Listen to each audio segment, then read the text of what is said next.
ఆయనతో సినిమా కోసం వేచి చూసే స్టార్ హీరోస్ ఆయన సినిమా తీస్తానంటే క్యూలో ఉండే ప్రొడ్యూసర్స్ ఉంటారు. ఆయన సినిమా తీశాడంటే ఎగబడి కొనుక్కునే డిస్ట్రిబ్యూటర్స్. ఆయన సినిమా థియేటర్లో వచ్చిందంటే కలెక్షన్ల వర్షం కురిపించే ఆడియన్స్. కానీ ఆ డైరెక్టర్ తీసే సినిమా ఈ మాత్రం నచ్చడం లేదు అంటూ ఇదిగో ఇలా మధ్యలోనే ఆపేశాడట ఈ టాలీవుడ్ టాప్ స్టార్. దీంతో అసలు మీ ఇద్దరిలో వచ్చిన ఆ గ్యాప్లో నిజమెంత గురువు అంటూ ఆరాలు తీస్తుందట మూవీ ఇండస్ట్రీ.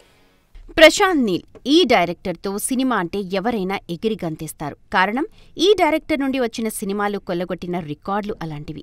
ఇక ఆ ఊపిలోనే నీల్తో సినిమా మొదలెట్టాడు తారక్. ఇప్పటికే ఒక షెడ్యూల్ పూర్తయింది కూడా. కానీ నీల్కి ఇక్కడే ట్విస్ట్ ఇచ్చాట తారక్.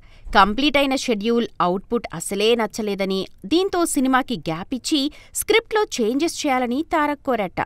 వాస్తవానికి స్క్రిప్ట్ నరేషన్ టైంలోనే చెప్పిన సీన్స్ షూట్ దగ్గరకొచ్చేసరికి మార్చాడని, అందుకే తారక్ షూట్ని ఆపేశాడని ఫిలిం సర్కిల్స్లో వినిపిస్తున్న వార్త.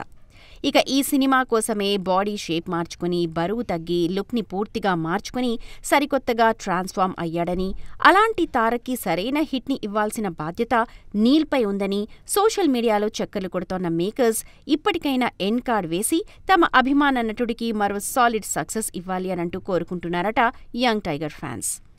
వాస్తవానికి ప్రశాంత్ నీల్, ఎన్టీఆర్ లాంటి పర్ఫెక్షనిస్టులు ఉన్న ప్రాజెక్టులో ఇలాంటి చిన్న విభేదాల వల్ల షూట్ ఆగిపోవడం సాధ్యమేనా అన్న టాక్ కూడా వినిపిస్తోంది.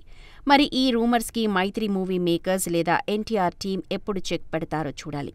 ఇక తారక్ సినీ లైనప్ విషయానికొస్తే, డ్రాగన్ తర్వాత ఎన్టీఆర్ త్రివిక్రమ్ దర్శకత్వంలో తెరకెక్కబోయే మైథలాజికల్ డ్రామాతో పాటు కొరటాల శివతో దేవర పార్ట్ 2 కూడా పట్టాలెక్కేందుకు సిద్ధంగా ఉంది.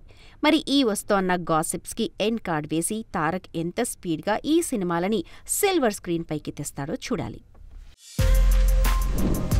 For more videos like this, subscribe Big TV channel.